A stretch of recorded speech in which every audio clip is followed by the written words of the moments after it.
If you're a parent and you want to make sure your kids are ready for adulting and they have the tools to be happy and successful, you've probably noticed they're not going to learn this in school. And if they're going to learn it, it's going to be from you. You have to be the example. And I want to share with you, our son just turned 18. And so I've been kind of like reflecting. This is a big change where you think as a parent, oh my gosh, did I do enough? Did I teach enough? Did I do the right things? Did I mess him up? Is he ready to be an adult? Can I let go?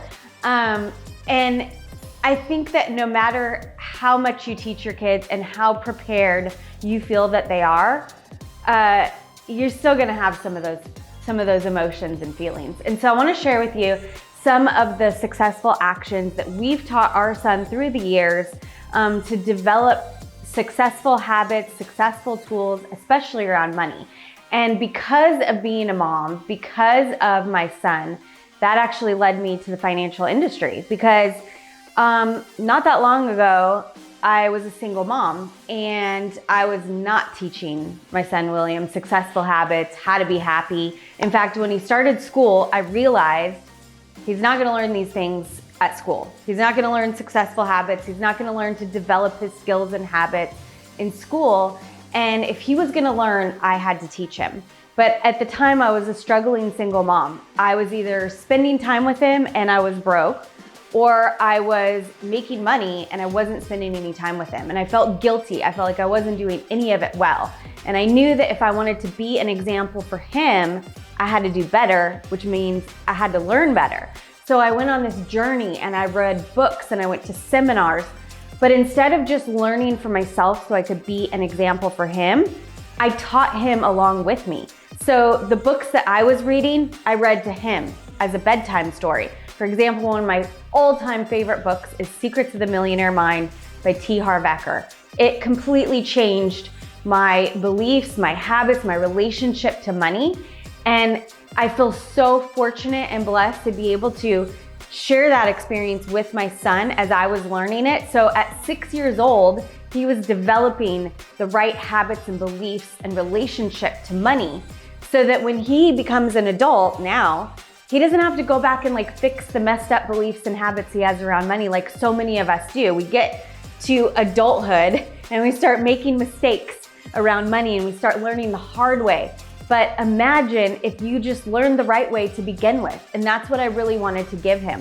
So the books that I read with him. I started learning with him and teaching him these same tools. Another thing that I did is I started teaching him how to make money decisions himself.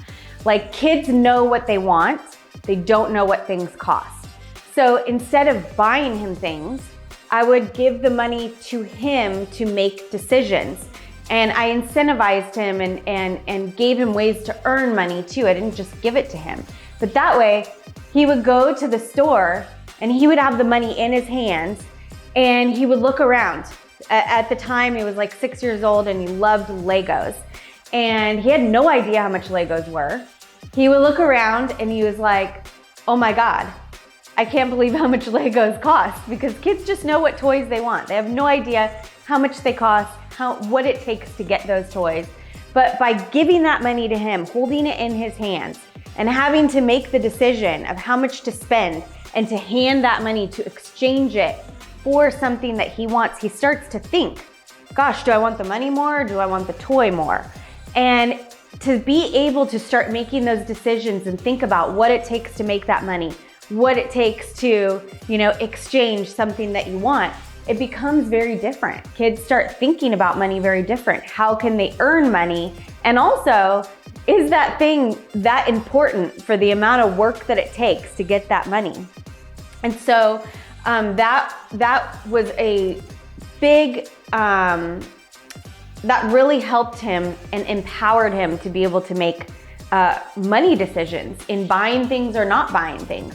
And another thing that we taught him, like how to actually earn money, instead of giving him an allowance or instead of just giving him spending money or paying him for chores, we would pay him to read success books. So now I say we, by this time, I had actually met my husband and now we were parenting together And by this time I was in the financial industry, and so we were building a business together.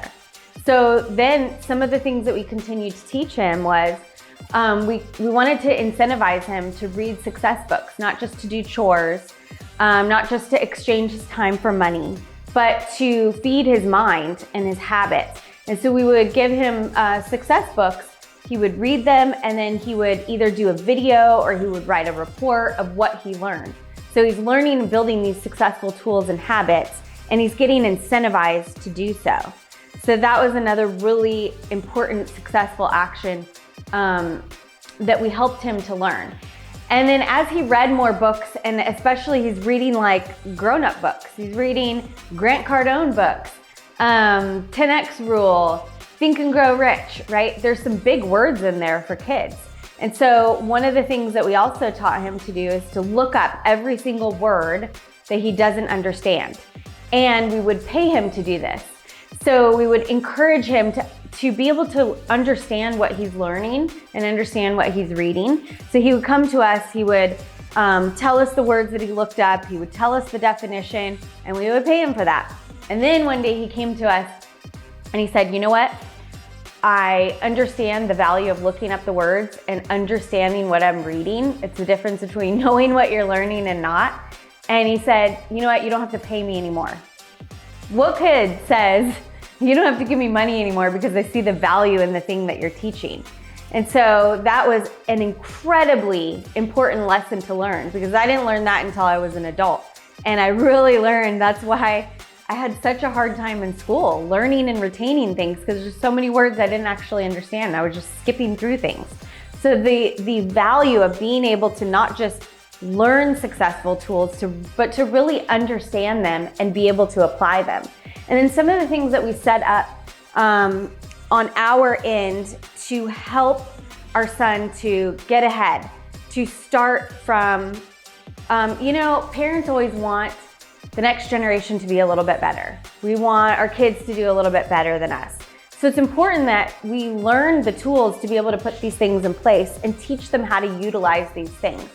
So some other things that we did is we put life insurance in place for him, cash value life insurance, where he's got the life insurance protection, but he also is building cash in this policy that grows tax-free.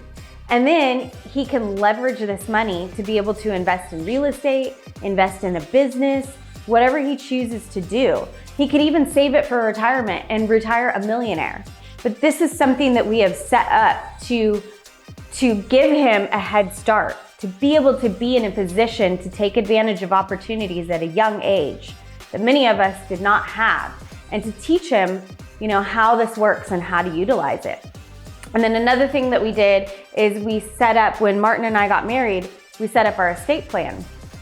And some people say trust fund baby. They say don't leave money to your kids, you're gonna spoil them. But if you set it up properly, you are helping them. You're not gonna ruin them, you're not gonna spoil them. So if something happens to us, our son doesn't get all of the money right away, even though he's 18 now. We have designated different ages that he would get different amounts. And if he wants to start a business, or he wants to invest in real estate, or something that is productive, he can petition the trust to get access to additional money, but he has to match it. So he has to produce. He has to do something to earn that money, to build on it, which is exactly what we told him in buying a car. We told him we will not buy him a car, but we'll match him what he saves. And I'll tell you, maybe we should have put a limit on how much we were gonna match, because he has a job, he goes to school, and he saves most of his money. He's saved up a good chunk. And so he was incentivized to save up that money and to earn so that we will match him. And now one thing we're gonna do, instead of him having to outflow a whole chunk of that money to get a car, we're going to help him to see how he can get financing. So he doesn't have to spend that big, huge chunk of money, but he can build up his credit. He can build his relationship with the bank. And so these are all things, there are different steps at different stages that you can help your kids to learn and put in place to put them in a much better financial position than you probably were at a young adult age. And so I would love to hear any successful tips, any successful actions that you've taught your kids that have made a difference. And if this is something that you would like to learn more about, either for yourself or for your kids, reach out. I would love to help. Thank you for watching.